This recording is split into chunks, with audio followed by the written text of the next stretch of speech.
I feel so funny these days. I'd rather sleep than stay awake. Trees used to talk to me. Now I know what's real and what is fake. Now I know what's real, what's fake. Rather sleep than stay awake. Just to be a kid again. La la la la la la. Hey everybody, welcome back to Expressing My Thoughts, the show where I take a look at the most obscure and weirdest pieces of media out there and give my general opinion on them. So, you may be wondering about the little mask on my face.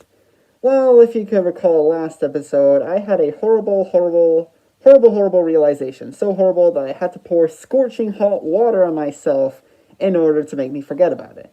And, I mean, yeah, it worked, but my face is disfigured, man. And since I'm not really...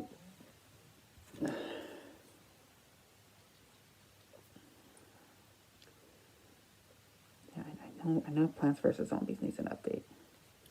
Sorry about that. Anyways, because of me needing to update Plants vs. Zombies so I could play it again, and because, unlike Don Davenport, I am not really that comfortable with shamelessly showing off my disfigured face, this might as well be the last episode of Expressing My Thoughts for this year. But I am choosing a pretty good movie to go out on. Whoa, boss. Now you are going to be saying whoa every time you look at this movie. Okay, I'm sorry. It's an old habit. Now, I was originally not going to review this one at all, considering that I feel like Saber Spark would have bent me to the punch by the time I wrapped production, and it would get clipped and memed on, and its time of the obscurity bin would be up, so I wouldn't be able to cover it. And plus, it's not helmed by Gunnar Carlson, so why would I ever pay attention to it? Uncultured swines! That's what they are. That was until I was told that this was directed by Corey Edwards, writer and director of one of the funniest and most cleverly written animated films I have ever seen in my life, Hoodwinked. And its sequel was a thing. Woo! And hey, it's only around 40 minutes. Kinda the bare minimum for a feature film, but hey, I'm sure they got a lot of mileage out of it. So join me this Christmas as we log ourselves into the digital world, everything made out of numbers and cones, as we take a look at a Wobots Christmas. Yeah, I know it's not much, but hey, I could have been reviewing Elf Bowling the movie instead. You all got lucky on this one. So the movie begins with...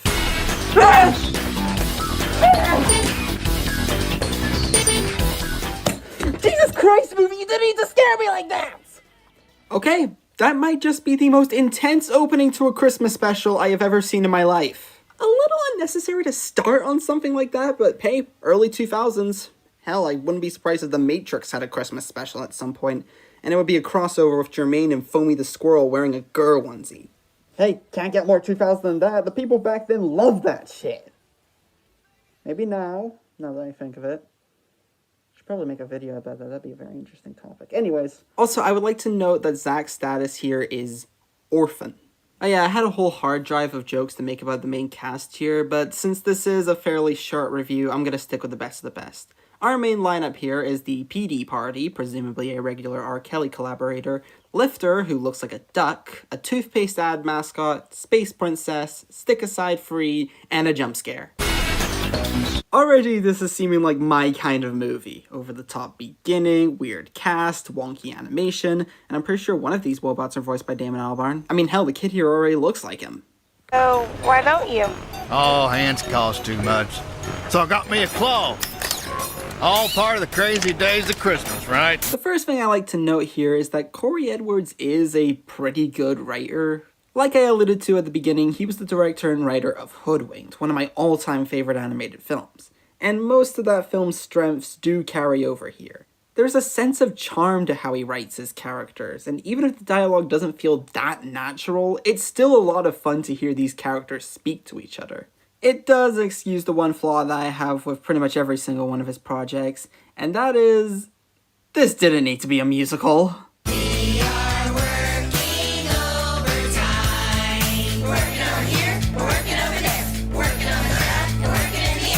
I mean, they're not bad songs, it's just that in the context of where they fit in their respective films, it doesn't really make any sense. Lesser so here because, at least in the defense of Hoodwink's songs, there were some pretty fun toe tappers in there.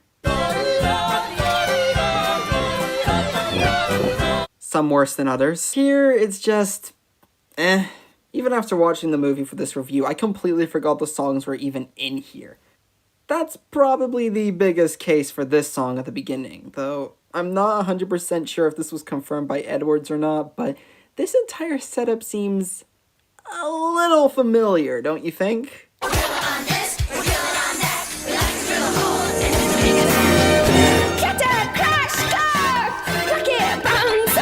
Yep, this is straight up the Carpet Factory scene from Dancer in the Dark. That is a Lars von Trier movie. I don't think Hoodwinked and Lars von Trier should be muttered in the same sentence here.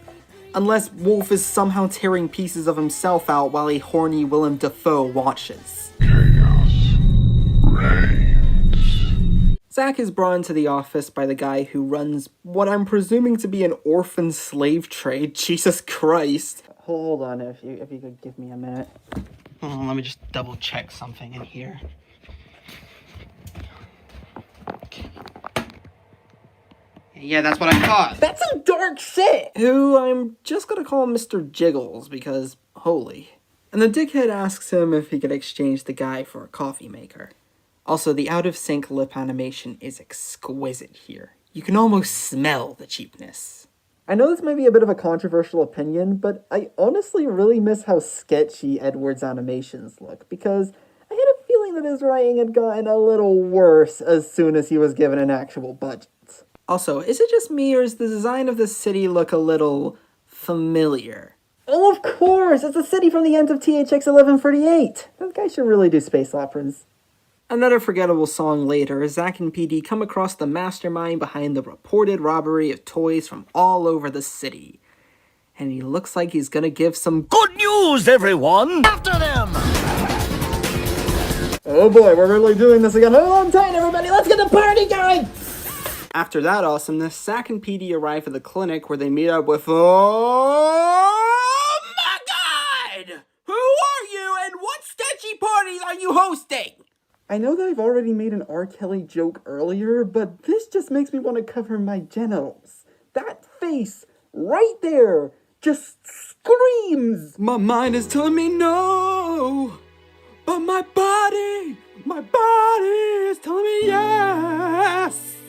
Just saying that I don't feel trusted around that face. Just who would animate something like that? I mean, I know Gunnar Carlson would. I mean, he is like the master at animated films, things like that, but oh my god. Here we have Piss Floor. Turns out in this timeline, returning robots to get fixed means outright destroying them. Seriously, this film can get really mean sometimes, I kinda like it. But Zack intervenes and tries to save him, only for dumbass Creeperbot to knock them all into the trash heap. Whoops, I guess. At least he does end up saving everybody, so at least he's good for something, that creepy motherfucker. This is where the film really starts to drag for me, which I didn't think would be possible for a short film, but here we are. It's mostly just establishing the location, some zany-ish slapstick, and not really the best dialogue. Just your typical stuff that happens in these kids' sci-fi affairs. It does start to pick up a little 6 minutes later when it's revealed that the guy robbing the toy warehouses is the king of this place. And I'm just gonna let the movie speak for itself because holy shit. He used to work for a big robotics factory, but went a little bonkers when he started replacing his own parts. Oh. I'm pretty sure that's what Nikola Tesla did in his spare time. Okay, look, so I'm so sorry about this video. It's 2 a.m. in the morning and my mind just went to therapy.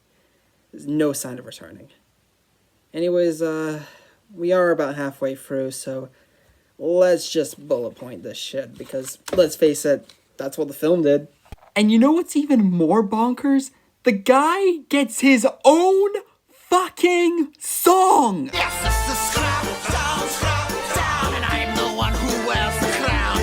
It all belongs to me. Yeah, he's a crazy scientist with an exaggerated obsession with the emphasis on words, which I mean, he's no Dr. Artman, but few things are. And get this, plans on using the toys to create his own robots so that he could brainwash the children of the orphanage into causing an uprising. What? After the others think that he's gone a little off his wagon, he sics the robo-thugs on them, and they pretty much spend the rest of the movie trying to find their way back with, again, not the greatest dialogue. Seriously, they rely a little too heavily on pop culture references. You mean like Oliver Twist, Annie, Arnold, and Willis? What's this look like, a Holiday Inn? Andy Williams is no liar. To make a long story short, they go to this guy for help. Zack starts to like Christmas after being shown an orb presentation about the birth of Buddy Christ that causes him to defy gravity for a few shots. They build a plane to fly all the way over to the city, foils his plans, straight up kills him, and that's pretty much it. That's where it ends. I know I haven't really mentioned a few key details that adds to its unnecessarily long runtime, but the holidays are around the corner. I don't have much time to elaborate on most of this. Overall, A Woebot's Christmas is okay. It has surprisingly decent amount of laughs here and there. I mean, that's kind of unexpected considering that it is from the creator of Hoodwinked. But overall, I just thought it was pretty standard. But let me tell you, nothing is going to beat that intro. As a matter of fact, to close out this year, let's play it again. Let's play it again several thousand more times.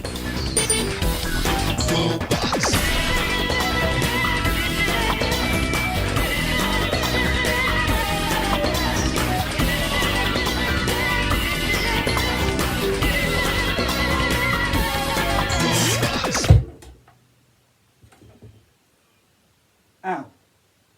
What are you still doing here? Well, I thought I'd stay here and help you with the heavy stuff. Well, thank you, Steve.